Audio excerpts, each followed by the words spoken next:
Just checking in on some of these brassicas that we planted outside before all that rain. They're all looking happy.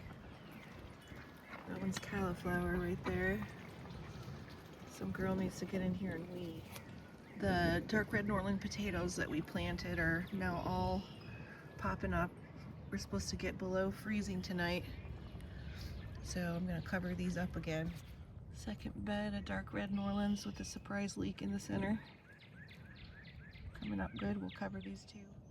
None of the teeny tiny tiddlers we planted for the small potato challenge are popping up yet, so I won't bother to cover these.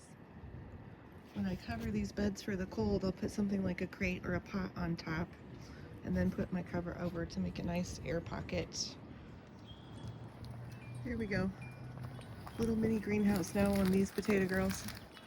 I was able to keep potatoes growing last year into the snows by building this little bubble greenhouse over the top. And I'll come through and do the same on all the other sensitive stuff in here just to protect it from the frost. This is what my pea shoots are looking like. Here's another weed I need to get. These are all coming up nice. They will be fine in the cold. It's another bed of peas. Coming up nice. Garlic is looking great. And the overwintered spinach, still good. I need to weed in here too. The lettuce that overwintered is starting to put on new growth or shoot up. I really need to top off this bed, but I want to wait till those two lettuces there give me some seeds. So I've just thrown some radishes in here because those will grow up quick. By the time they're done, I should be able to pull them, harvest some seed from the lettuce, and top off this bed.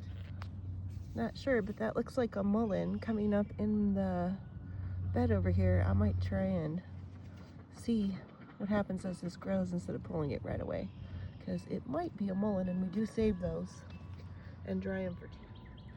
No carrots peeking out yet, but you can see this is nice and moist in here. I haven't had to water because it's been raining all week. And I planted a couple more pots of a Fairy Morris blend. These are the second planting of carrots I've planted some of, and these Fairy Morris mix, along with the same that were in the burpee, have the Black Nebula about it. Black Nebula carrot in those. After seeing those on a video that the dude who grows food showed on his carrots, I'm excited to see if I can get some of these Black Nebulas. Speaking of the carrots, I'm probably going to get myself in trouble because I just got a new seed catalog. We've got even more varieties in here to try. But I also wanted to tell you that at the very end of this video, I will put in some video of what our woods looked like after that week-long rain that we planted the carrots before. We're at 1,000 feet elevation. Our driveway is downhill all the way. Our woods is downhill all the way. And we had streams and rivers everywhere. I am also going to get my sweet potato slips started today. I've been growing from the same grocery store bought potato for the last few years. We didn't have as good results last year. Less warm weather, but I thought I'd also try some new stock. So I've got this organic sweet potato that I bought a few months ago.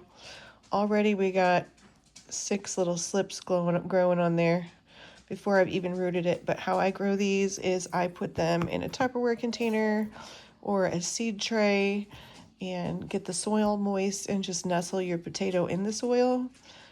This potato will then grow roots all along the bottom side and shoot slips off the top.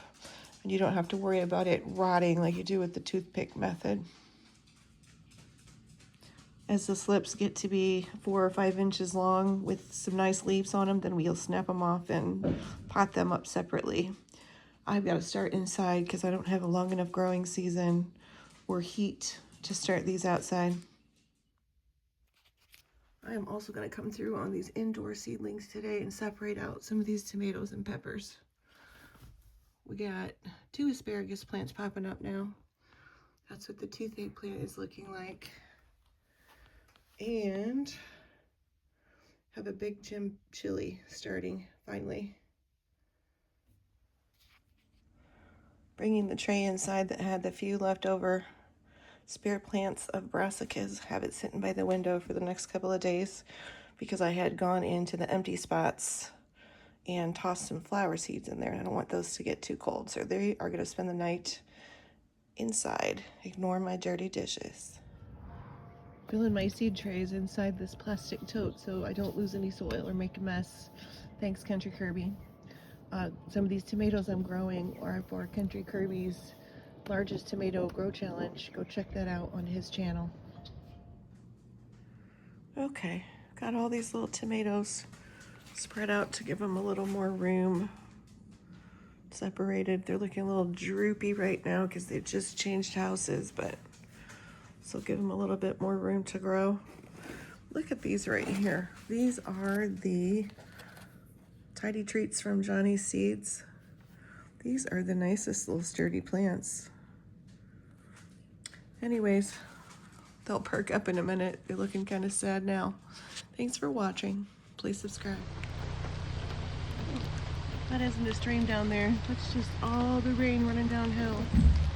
It's raining.